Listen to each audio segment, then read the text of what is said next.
Hey guys, Irate Gamer here. So this is probably going to be my most boring video I've ever made because I'm going to be talking about Magic the Gathering. If you're not a fan of Magic the Gathering, then this video isn't really for you. But in Geek Time a couple years ago, the podcast that I did, I teased that I made my own Magic the Gathering format called Magic the Gathering Arcade, which I set up the game as two players going up against the enemy, which would be like an arcade game. And the enemy is this self-sustaining deck that doesn't have to make decisions. It's just all preordained, I guess. So, yeah, if you want to get the rules, I printed the rules at the link you can check out in the description if you don't want to watch this whole video.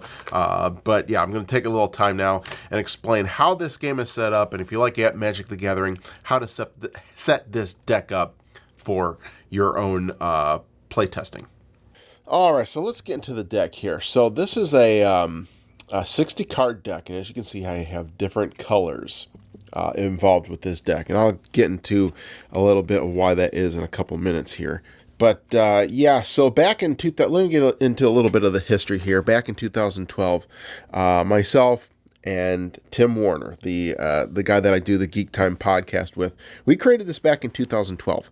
And back then, Commander was just getting started, the EDH, the Commander game. And we're like, man, wouldn't you like to have other cool games like Commander that you could play in the flavor? Because they came out with a couple other games like Arc Enemy and just a couple other things that just wasn't working. So also in that time, there was a guy named Peter Knudson, and he created this game called Horde Magic, which was all composed of tokens. And Tim and I were playtesting that concept, and of course the way he set up the rules and everything, it was just a totally broken game. There was no skill involved. There was no strategy, and it lacked fun. It just didn't fit into the flavor of Magic.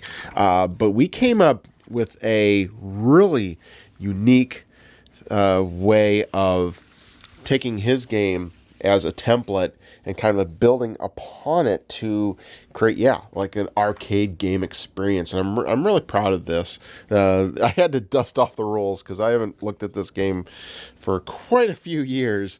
So let me talk about the deck. The setup of the deck. So first you're going to need 25 token cards, and for this is going to be the Goblin Horde deck. And now the entire deck is we call it the Horde, and the story is that an evil horde is shown up in Dominaria, destroying everything in their path, and they're now headed straight for the kingdom. You have been summoned by the king to stop the horde before it reaches the gates, and you and your friends are their last hope. So all right, here's the Horde.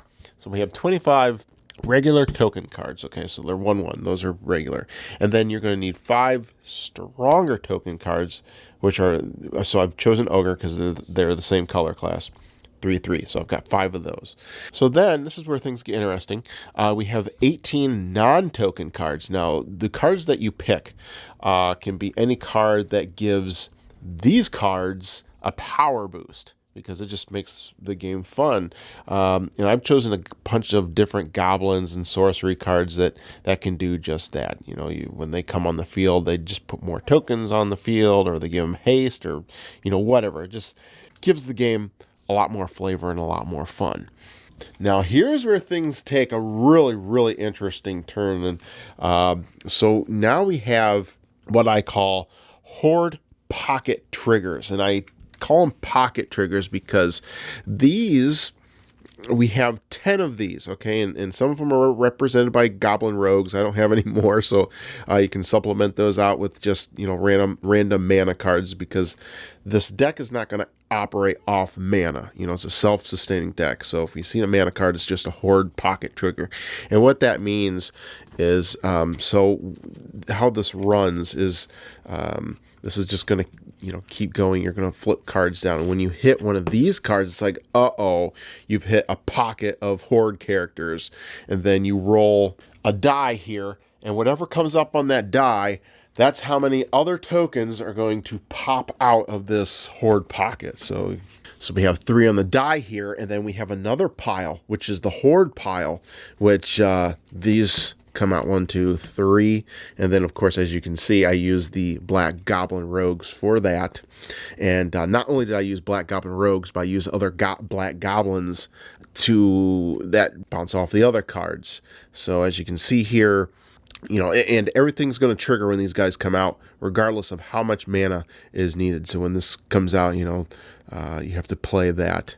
You know, since it's a self-sustaining deck that just is a mindless deck that operates on its own, you want it. We set it up in a way where you also keep the players in check too, because if they ramp up too big too fast, the game is not fun. So you also want 2 planar cleansing cards, which destroys pretty much everything on the battlefield. So you start back from 0. And then now to get into the arcade aspect of it, let's get into these red cards right here. So as you can see, I've got 1 dark red card and then 3 regular cards. Now these are going to be, I picked these guys. These are like goblins. They're rare cards, as you see, because they're so gold right there. And these are going to be your bosses. Okay, this is a cool element that I've added into Magic the Gathering game. So those are going to be your bosses. This is going to be the main boss. He's going to be like your Bowser of the Mario game. Okay, I picked somebody who's pretty much got a lot of life, really beefy. He's an 8/8. So yeah, he's going to be your boss. You're probably thinking, okay, well, how is this all set up? Like, wait a minute, this is different from anything I've ever played. Commander, you know, whatever. So we're going to put these cards aside, these red cards aside. We're going to take all these cards right here, all the tokens, all the, you know, whatnots. We're going to shuffle these, okay? We're going to shuffle these all together. And then it's up to you if you want to put your planar cleansers in there too or not. You don't have to, but they should be in there too. If you want to spread them out, that's cool, that's fine, whatever. But just, you know, I'm just going to throw them in here. But we're just going to mix all these together, all of them together. And then what you're going to want to do is create 3 piles face down. Okay, all the same, with about the same amount of cards. And then now you're going to take your bosses and put them on top, or, well, put them on the bottom, because then you're going to stack them. And bam, it's set up like a video game. You have level 1, level 2, level 3, with a boss battle at the end. Thus, Magic the Gathering Arcade. All right. Okay, so just like the instructions say, the Horde deck is a mindless deck. It doesn't run on mana, it doesn't have a life counter, and it cannot make decisions. And when you start the game, you're going to start revealing cards. This is going to be their battlefield. And you're going to start revealing cards until you reach the first non-token card. That is when you stop, is when you reach a non-token card. So now I'm going to take the Horde deck and then put it right here. We don't touch that just yet. And then I'll tell you why in a second here. So I've got 2 decks. Usually I'd be playing with Tim or something.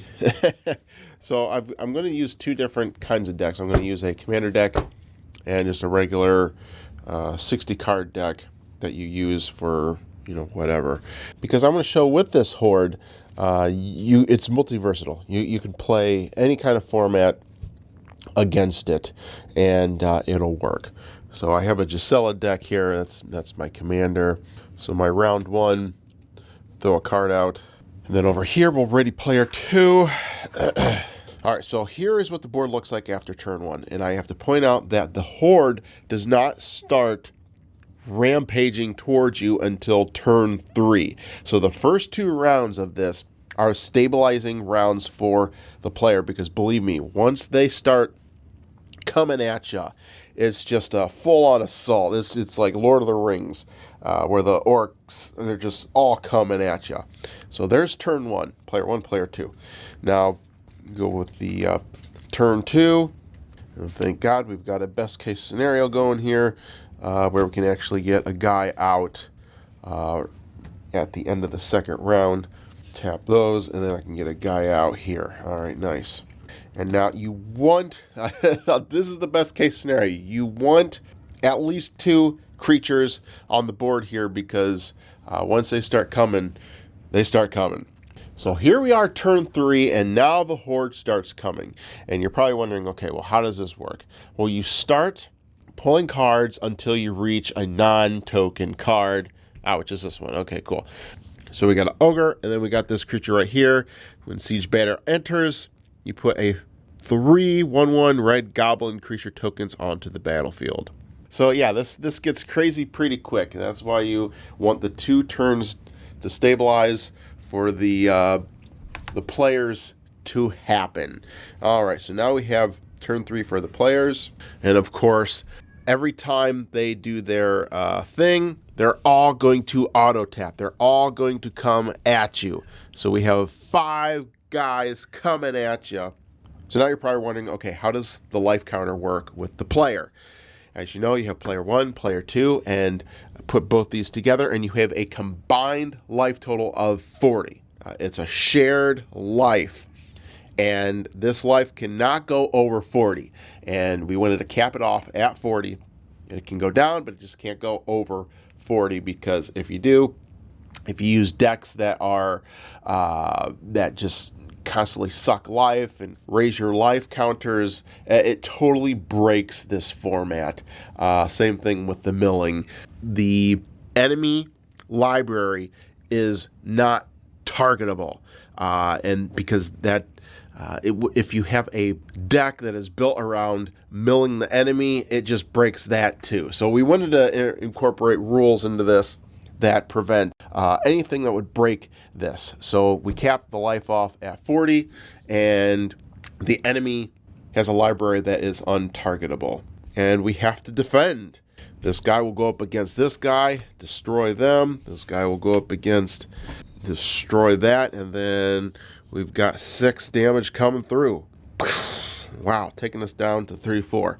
But that's okay, because as you know, like with these decks, you know, the more mana that you put out onto the table, the bigger guys you can throw out there, especially Commander Magic. It's all about late game strategy. And of course, once you go into late game, you'll have a lot more options and things to pull out because you'll have more mana to deal with. So, all right, go over here. That's a token, so flip again, and okay, we stop right there. And then now, well, he's just a Goblin Scout that has protection against white, so nothing too crazy. So all right, we'll go ahead and pick a card here. Go ahead and lay down some mana, and then thank goodness I can get this guy out. Put some mana out. I can flip these, bring out Fiend Hunter, which when he comes out, exile another target creature, and I'll take out the Ogre, because he's the strongest one. Okay, back over here, back to the Horde, and then, oh, we got a Horde pocket character, which is the Goblin Rogue. So we take out our die, and whatever it lands on, that's how many join the battle. So 3. So now we take our pile of the Horde pocket tokens. Go 1, 2, 3. So these guys are coming at us, and then, of course, they're still all tokens. So pull up another card until we come to a non-token card, and it's the Goblin Scout. And of course, now that they've all come out, they're all coming at you. So we've got now 7 guys coming at you to our 3 over here. Which, don't worry, it starts off crazy at first, but then, you know, you can kind of keep up.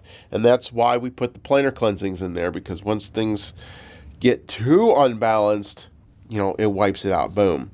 If this interests you, maybe we'll do, I'll have Tim come over, we'll do an entire game, but it just gets pretty long in the tooth. Yeah, I think I showed you all the different mechanics of this, and it's pretty self-explanatory. You know, once you get down to the boss, then the boss comes out and kind of pumps up everybody, and you got to take out everybody. So, and the games can last about an hour long. It's pretty crazy, and like I said, just a lot of fun. You could use all kinds of different decks against it.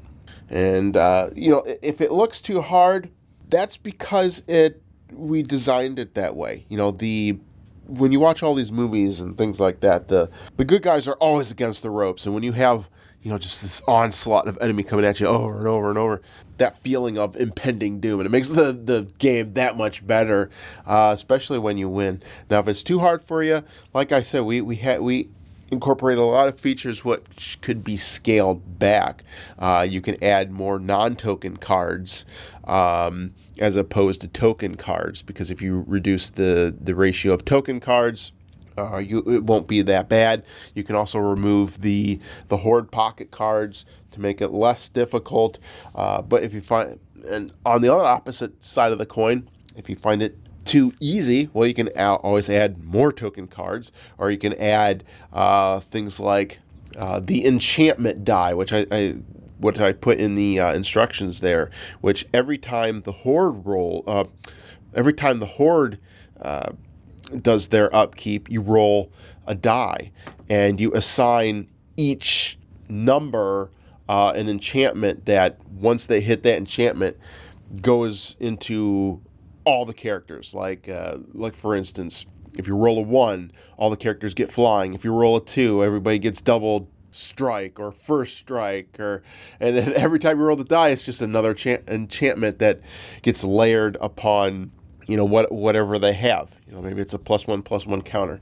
So yeah, it keeps the game a lot of fun. We've even incorporated the one time we incorporated the arc enemy schemes, the poison lands and things like that, which just got bazonkers crazy. So there's a lot of things you could do with this, and a lot of ways to up the difficulty, decrease the difficulty, just like an arcade game. So that's why I called this Magic the Gathering Arcade. A lot of fun.